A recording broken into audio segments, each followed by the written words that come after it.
क्या खामनेई को मारकर अमेरिका इजराइल से चूक हो गई? ईरान जंग के लिए कितना तैयार था और ये लड़ाई कितनी लंबी चलेगी? अमेरिका और इजराइल ने पहले ही हमले में ईरान के सुप्रीम लीडर खामनेई को मार दिया। ट्रंप को उम्मीद थी कि सिर काटने से सिस्टम गिर जाएगा, लेकिन हुआ बिल्कुल उल्टा। सड़कों पर बगावत नहीं, खामनेई के लिए मातम दिखा। सत्ता ढही नहीं, बल्कि ईरान ने जवाबी मिसाइलें दागी और इस वक्त पूरे मिडिल ईस्ट में आग बरस रही है। ट्रंप भी समझ गए हैं कि ये जंग लंबी चल सकती है। तो क्या अमेरिका इजराइल ने कोई चूक कर दी? ईरान कितने दिन ये जंग खींच सकता है और क्या अमेरिका अपने ऑब्जेक्टिव पूरे कर पाएगा? आज इस खबर में यही समझेंगे। सबसे पहला सवाल है कि क्या अमेरिका इजराइल से मिसकैलकुलेशन हो गई? 13 जनवरी 2026 को ट्रंप ने ईरान में सरकार के खिलाफ प्रोटेस्ट कर रहे लोगों को संबोधित करते हुए कहा था, ईरानी देशभक्तों, प्रोटेस्ट करते रहिए, अपने संस्थानों पर कब्जा कर लीजिए, मदद आने वाली है। उस वक्त ईरान सरकार ने इस विरोध को मजबूती से कुचल दिया। 28 फरवरी को अमेरिका और इजराइल ने ईरान पर हमला कर दिया। इसमें खामनेई सहित कई टॉप ईरानी नेता और मिलिट्री ऑफिसर्स मारे गए। हमले के बाद ट्रंप ने ईरान की जनता से कहा, हर जगह बम गिरेंगे, जब हमारा काम पूरा हो जाए तो अपनी सरकार पर कब्जा कर लेना, ये पूरी तरह तुम्हारी होगी, पीढ़ियों तक तुम्हारे पास यही एक अकेला मौका है। यही मिसकैलकुलेशन हो गई। खामनेई की मौत के बाद प्रदर्शन की जगह ईरान में बड़ी तादाद में लोग उनकी मौत का मातम मना रहे हैं। खुशी जाहिर करने वाले इक्का दुक्का लोगों की ही तस्वीरें सामने आई है। जनवरी प्रोटेस्ट की तरह सेना के विरोध, अमेरिका के समर्थन या रिजीम चेंज के नारे नहीं लग रहे हैं। अमेरिका और इजराइल को लग रहा था कि ईरान अपने टॉप लीडर के मारे जाने के बाद कमजोर पड़ जाएगा, मिलिट्री और लीडरशिप कोलैप्स हो जाएगी और ईरान मजबूती से हमला नहीं कर पाएगा। जबकि ईरान ने इजराइल सहित खाड़ी देशों में अमेरिकी ठिकानों और यूएई और कतर वगैरह में हमले शुरू कर दिए। 2 मार्च को ट्रंप को कहना पड़ा, जंग में 4 से 5 हफ्ते लगेंगे, अगर इससे ज्यादा समय लगा तो भी हम तैयार हैं।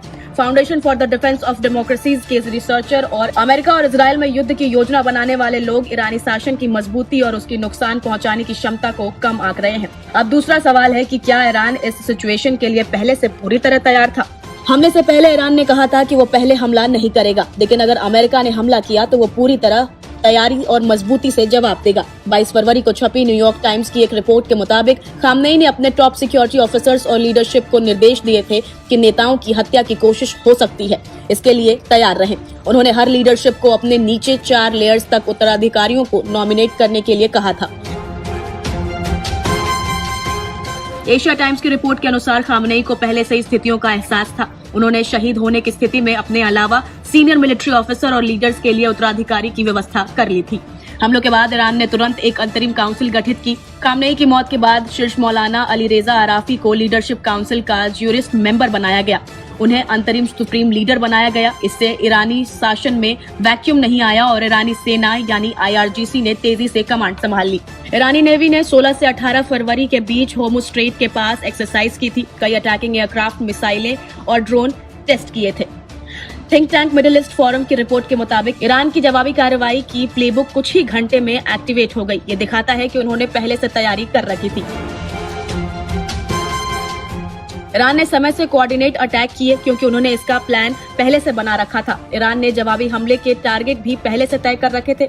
इजराइल के हमले के फौरन बाद ईरानी सेना ने कहा कि इलाके में अमेरिका के सभी ठिकाने हमारे निशाने पर है। कुछ ही घंटों में ईरान ने इजराइल पर मिसाइल अटैक और खाड़ी देशों में सैन्य ठिकानों, अमेरिकी बेसेस और एयरपोर्ट्स पर बैलिस्टिक मिसाइल्स और ड्रोन से सटीक हमले शुरू कर दिए। रिपोर्ट के मुताबिक घरेलू मोर्चे पर भी IRGC और ईरान का अर्धसैनिक बल बसीज मिलिट्री तैयार थी। अगर कोई घरेलू विद्रोह खड़ा होता तो शासन को कायम रखने के लिए विद्रोह को दबाने का अभियान चलाया जाता। हालांकि अभी तक किसी विद्रोह की खबर नहीं है। अब सवाल है कि पूरे मिडिल ईस्ट में फैल रही ये जंग आखिर कितने दिन तक चलेगी? 3 मार्च को ट्रंप ने व्हाइट हाउस में कहा कि इसके लिए कोई तय समय सीमा नहीं है। उन्होंने कहा कि समय चाहे जितना भी लगे कोई बात नहीं, चाहे जो करना पड़े। शुरू से ही हमने 4 से 5 हफ्तों का अनुमान लगाया था, लेकिन हमारे पास इससे कहीं ज्यादा समय तक जंग लड़ने की क्षमता है। अभियान तय समय से ज्यादा तेजी से आगे बढ़ रहा है। वहीं नेतन्याहू ने फॉक्स न्यूज को दिए इंटरव्यू में कहा कि ये कोई अंतहीन युद्ध नहीं है। उन्होंने आगे कहा कि इसमें कुछ समय लग सकता है, लेकिन इसमें सालों नहीं लगेंगे। अमेरिका के डिफेंस सेक्रेटरी पीट हेग्सेथ ने भी कहा कि ये युद्ध लंबा खिंच सकता है, लेकिन ये इराक युद्ध की तरह अंतहीन नहीं होगा। अमेरिका की हाउस इंटेलिजेंस कमेटी के प्रमुख जिम हिम्स के मुताबिक ट्रंप का मिलिट्री एक्शन एक चुनावी युद्ध है जिसका कोई रणनीतिक अंत नहीं है।